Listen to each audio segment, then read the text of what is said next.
हमारे मन के तर्क और वितर्क अतीत पर आधारित होते हैं और इसलिए इनका अपना एक गुण होता है।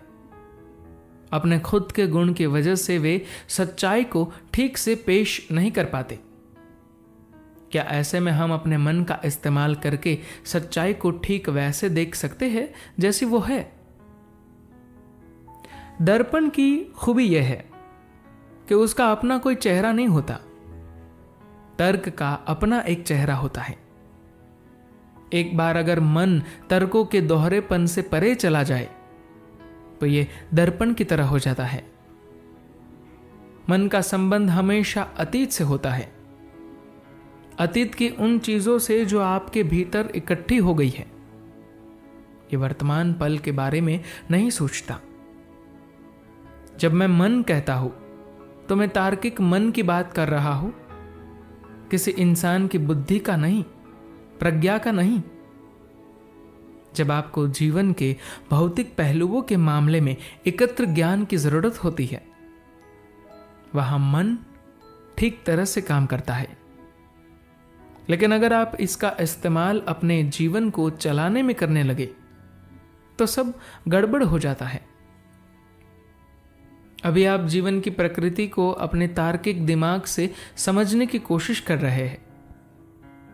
अब जितनी चाहे कोशिश कर ले, आपको कामयाबी नहीं मिलेगी। आप एक ऐसे यंत्र की मदद से जीवन को समझने की कोशिशें कर रहे हैं जो इस काम के लिए बना ही नहीं है। ये कुछ ऐसा ही है जैसे आपका मकसद तो चांद पर जाना हो, लेकिन आप वहां तक पहुंचने के लिए बैलगाड़ी का इस्तेमाल कर रहे हो।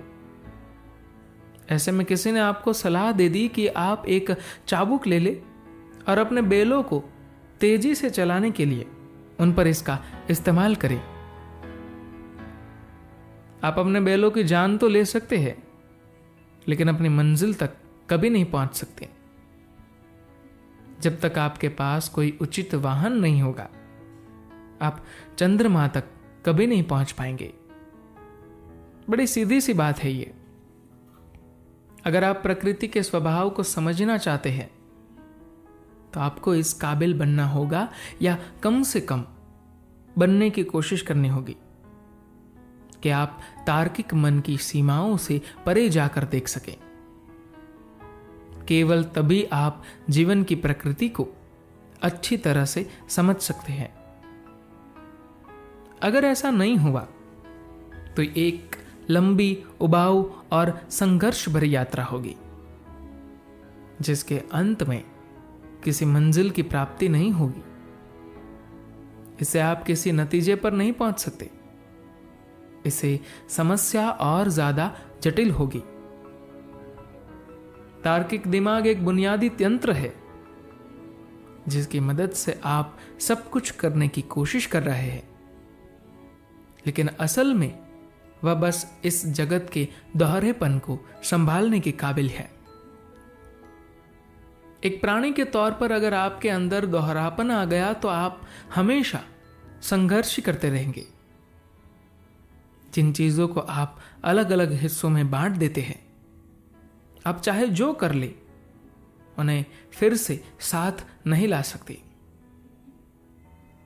तार्किक दिमाग एक ऐसी चीज है जिसने इस जगत के बारे में आपकी समझ को लाखों हिस्सों में बांट रखा है, और अब वह उन सभी हिस्सों को एक साथ लाने की कोशिश कर रहा है। ऐसा कभी नहीं होने वाला।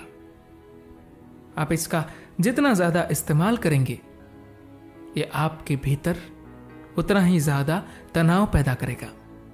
अगर यह तनाव लगातार ऐसा ही रहा तो कुछ समय के बाद आपके भीतर की जीवन ऊर्जा कमजोर हो जाएगी, तीव्रता और चमक खत्म हो जाएगी। साधना के तमाम तरीकों को इस तरह से बनाया गया है कि वे आपके भीतर चल रहे उस तनाव को खत्म कर दे, जो दो चीजों को अलग करने या उन्हें साथ लाने की कोशिशों की वजह से पैदा हो रहा है। मशहूर कथाकार एसोप के जीवन की एक बड़ी सुंदर घटना है। उन्हें बच्चों के साथ खेलने का बड़ा शौक था। एक दिन जब वह तीर कमान से बच्चों के साथ खेल रहे थे तो एक बुद्धिमान व्यक्ति उन्हें देखकर कहता है, एक बड़े आदमी का बच्चों के साथ खेलकर समय बर्बाद करने का क्या मतलब है। एसोप अपनी बात उस तक पहुंचाना चाहते थे, इसलिए उन्होंने एक धनुष उठाया और उसकी रस्सी को उतार कर ढीला कर दिया और उसे वहीं जमीन पर रख दिया और बोले, यह है मेरा मकसद। बुद्धिमान व्यक्ति ने कहा, मुझे समझ नहीं आया कि आप कहना क्या चाहते हैं। एसोप बोले, अगर आप अपने धनुष को लगातार तान कर रखेंगे तो कुछ समय बाद उसकी शक्ति और तीव्रता कम होने लगेगी और वह एक बेहतर धनुष नहीं रह जाएगा। अगर आप धनुष की तीव्रता और शक्ति को बनाए रखना चाहते हैं तो आपको कभी कभी उसकी रस्सी को उतार कर भी रखना होगा, तभी वह जरूरत के वक्त आपका साथ दे पाएगा। बस मैं यही कर रहा हूं और यही है ध्यान, खुद के तनाव को ढीला करना। हर तर्क एक खास किस्म के तनाव को जन्म देता है।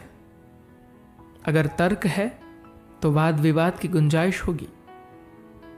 आप जितने तार्किक होते जाएंगे, आप अपने जीवन की हर चीज को लेकर उतने ही विवाद प्रिय होते जाएंगे।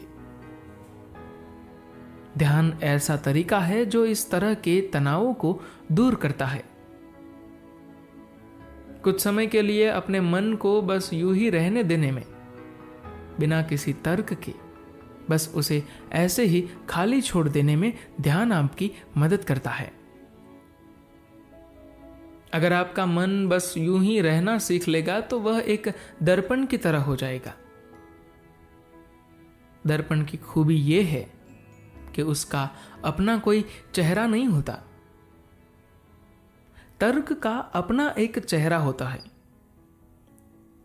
क्या कभी आपने गौर किया है कि हर किसी के अपने तर्क होते हैं। एक साधारण से मसले पर दो लोग अंतहीन बहस कर सकते हैं। ऐसा इसलिए है क्योंकि उनके तर्कों के अपने अपने चेहरे हैं। लेकिन चूंकि दर्पण का कोई चेहरा नहीं होता, इसलिए एक छोटे से दर्पण में पूरा पर्वत भी दिख सकता है और सूर्य भी। तो एक बार अगर मन तर्कों के दोहरेपन से परे चला जाए तो यह दर्पण की तरह हो जाता है। फिर यह पूरी सृष्टि को अपने में समा सकता है, इस सृष्टि को भी और सृष्टा को भी। मूल रूप से सभी आध्यात्मिक साधनाओं का मकसद तार्किक मन से परे जाना है। आध्यात्मिक साधना का मतलब आप जो है उससे अलग आपको कुछ और बना देना नहीं है। यह आपको वही रखती है जो आप है। इसका मकसद उन झूठे चेहरों को मिटाना है जो आपने अपने लिए बना रखे हैं। ऐसा करने से मन एक दर्पण का काम करने लगता है जो हर चीज को बिना किसी तोड़ मरोड़ के उसी तरह दिखाता है जैसी वह है। धन्यवाद।